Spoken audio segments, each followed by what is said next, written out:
Welcome back, and the subject of this particular video is going to be an introduction to intermolecular interactions between molecules.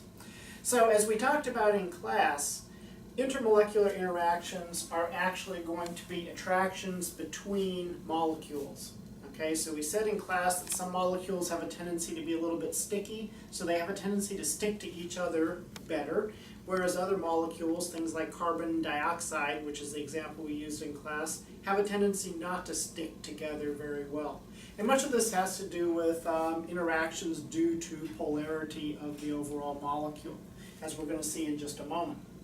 So the important thing about intermolecular interactions between molecules is that they end up dictating important physical properties that we're going to end up talking about both in this chapter and next, such as, for example, the melting point of a substance, the boiling point of a substance, and finally the vapor pressure of a particular substance. And again, all of these properties always point back to the stickiness of the molecules, how those molecules are interacting with each other, and whether that's going to be a strong interaction or a weak interaction.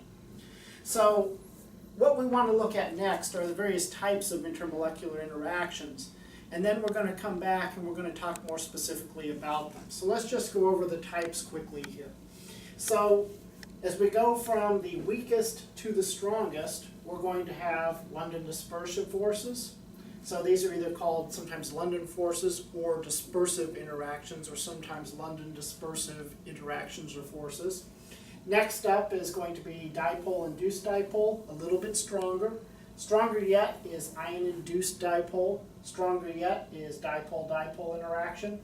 A subset of dipole-dipole, which is the strongest type, is going to be the hydrogen bond. So that's a very specific and important kind of intermolecular interaction we're going to talk about. And then finally, the strongest is going to be the ion-dipole interaction. And the important thing to recognize as we move from weaker to stronger in terms of the intermolecular interaction is that there's generally going to be a relationship with the molecular polarity, whether or not the molecule has a net dipole moment or not, and how strong that dipole moment is. So we find that the weaker interactions involve less polar molecules, and the strongest interactions involve quite polar molecules or even ions. So we'll come back here in just a moment, and we're going to talk specifically about each one of these interactions, and we'll look at least one example of each. Alright, so we are back to look at the individual types of intermolecular interactions, and we're going to work our way from the weakest type of interaction to the strongest type of interaction. So on the weakest end, we're looking at our London dispersion forces or interactions here. Now, by definition, these are going to take place between nonpolar molecules. So I have one nonpolar molecule interacting with another nonpolar molecule. So let's just quickly review what we mean by nonpolar versus polar. A good example of a nonpolar molecule is going to be methane, or CH4. Now there's two reasons why this particular molecule is nonpolar.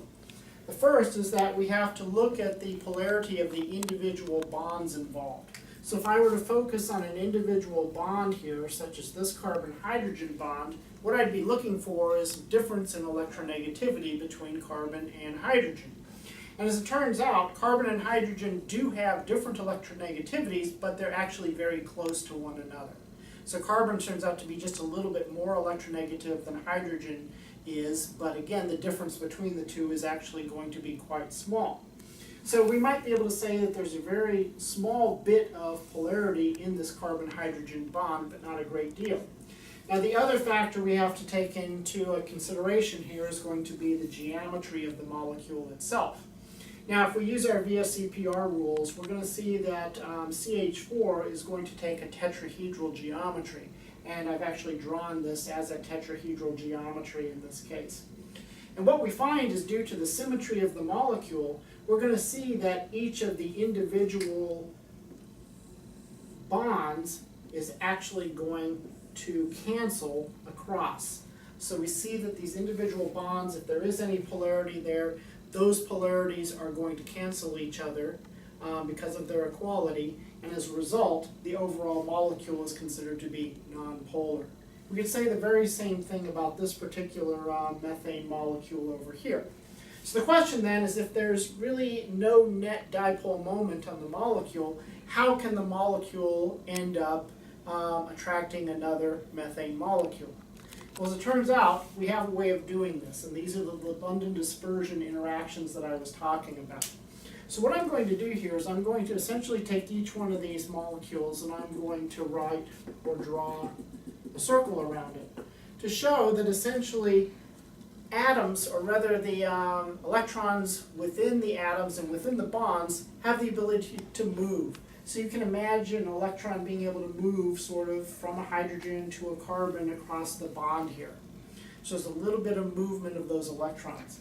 So as a result of the geometry of the molecule, you can imagine a situation where electrons can move from top to bottom of the molecule or from one side to the other of the molecule. And again, this is a very random movement of the electrons. The electrons are free to move in whatever direction they wish to move. So as a result of this, we can imagine a situation where in the CH4 that I have on the left, perhaps we have a little bit more positive charge on one side of the molecule because the electron density is moved more toward the other side of the molecule. So that means this side of the molecule is perhaps a little bit more negative. A little more electron density on this side versus the left-hand side. Now, let's just say by chance, a neighboring CH4, which I've actually shown you here, has the same sort of situation. So perhaps maybe this side of the neighboring CH4 has a little bit more electron density over on the right-hand side, leaving the left-hand side a little bit more positive. Now in this situation, what we actually see is that all of a sudden we have neighboring positive and negative charges, which I'm going to circle here for you. And what do we know about positive and negative charges? We know that they attract. So just because of the slight difference in the distribution of the electrons from one molecule to the next, I end up with a very, very weak interaction between the two molecules due to this simple random distribution of charge. So as a result, this tends to be a very weak interaction. It's fleetingly short, and that's one of the reasons why it's weak. All right? So as a general rule, if I have two nonpolar species interacting with each other, London dispersion forces are the only way in which those are going to be able to interact, and these are very, very weak kinds of interactions. Now, let's move on to a very slightly more strong interaction, which is going to be our dipole-induced dipole interaction. So again, in this particular case, what I want to do is look at how a nonpolar species is interacting with a more polar species. Okay, so in this situation, I have a water molecule, which we know has a net dipole moment, interacting with a methane molecule, which we know does not have a net dipole moment. So we have a polar thing interacting with a nonpolar species. All right, so as a result of this, and again, we should be able to justify that water has a net dipole moment. That's a function of both its Lewis structure and its VSEPR geometry. It's a bent geometry, as we discussed in class. Because of that, it has a net dipole moment. So it has a partial positive charge up here on each hydrogen, and that's going to leave a partial negative charge on the oxygen, which I could also show as a dipole such as this. That's another way of drawing the same thing. Now, keep in mind that we don't have any sort of net polarity on the CH4 molecule here. But if I were to bring a water molecule in this particular orientation up close to a CH4 molecule, what's going to happen is that this fixed dipole moment on the water is going to induce a dipole moment on the nonpolar CH4. Now, let's see how that's going to happen. I'm bringing this negative end of the water molecule up here next to the CH4. Now, what's that going to do to the electrons in the CH4? Well, negative and negative are going to tend to repel. So what that's going to do is it's going to push the electron density from one side of the CH4 molecule to the other. So those electrons in the CH4 are trying to get away from this net negative charge on the oxygen of the water molecule. So what I'm going to get is a situation where I'm going to get more electron density on the right-hand side of the CH4 and less electron density on the left-hand side. Okay, so you can see how I'm using a fixed dipole moment to induce a dipole moment on an otherwise nonpolar molecule. And again, we can see that because I have a partial negative charge and I've got a partial positive charge here, this is going to set up a positive interaction between the polar species and the nonpolar species. But because this is an induced dipole, this is still going to be a relatively weak interaction. Okay, so our next type of intermolecular interaction, which is a little bit stronger yet than the dipole-induced dipole interaction, is the ion-induced dipole interaction. Now the mechanism for generating the attraction is going to be exactly the same, but it's going to be a stronger interaction because of the concentration of the positive charge on the small sodium ion, which can nestle up even closer to the methane molecule than the water here can. So as a result of this, what's going to happen is the positive charge on the sodium ion is going to force or pull electron density toward itself here in the CH4 molecules. What I'm going to get is a concentration of negative charge on this side of the molecule, forcing a concentration of positive charge over on the other side of the CH4 molecule. And as a result of this, what we're going to see is that there's going to be a positive interaction now between the positive charge, which is a fixed positive charge on the sodium ion, and the induced negative charge on the left-hand side of the otherwise nonpolar CH4 molecule. So again, very same mechanism, but in this case, it's going to be a stronger interaction because we're going to get a little bit more separation of charge here. So next up in our pecking order of intermolecular interactions, moving from weakest to strongest, is the dipole-dipole interaction. And this type of interaction is going to be specific to molecules that are polar. Okay, so it's one polar molecule interacting with another polar molecule. So a good example of this particular one is a polar molecule such as water interacting with another polar molecule such as carbon monoxide. So I've drawn both Lewis structures here for you. So what we see in this particular case is that because each one of these molecules has a fixed dipole moment, those dipole moments can then orient against each other in a positively interactive manner. So what we see here is that water has its negative dipole oriented toward the positive dipole of the carbon monoxide molecule. And as a result of this partial negative charge associated with the water and this partial positive charge associated with the carbon monoxide, we're going to get a nice interaction between these. And this is going to be a relatively strong interaction, again, due to these fixed permanent dipole moments that exist. Now, item number 5 is actually a subset of the dipole-dipole interaction that's extremely important to us in chemistry, especially in biological chemistry and also in other areas. It's called the hydrogen bond. As I mentioned, it's a stronger subset of the dipole-dipole interaction. It's specific to very few individual cases, and here are those cases. So we're specific to a hydrogen atom on one molecule interacting specifically with either a nitrogen, an oxygen, or a fluorine on the neighboring molecule. So a good example of this would be something like this situation over here, where I have a water molecule. Again, it has a net dipole moment, which we can draw in as such, where we have a negative end of the molecule and a positive end of the molecule, interacting again with a fixed dipole moment on something like hydrogen fluoride. Okay, so I have a delta minus here on the fluoride end.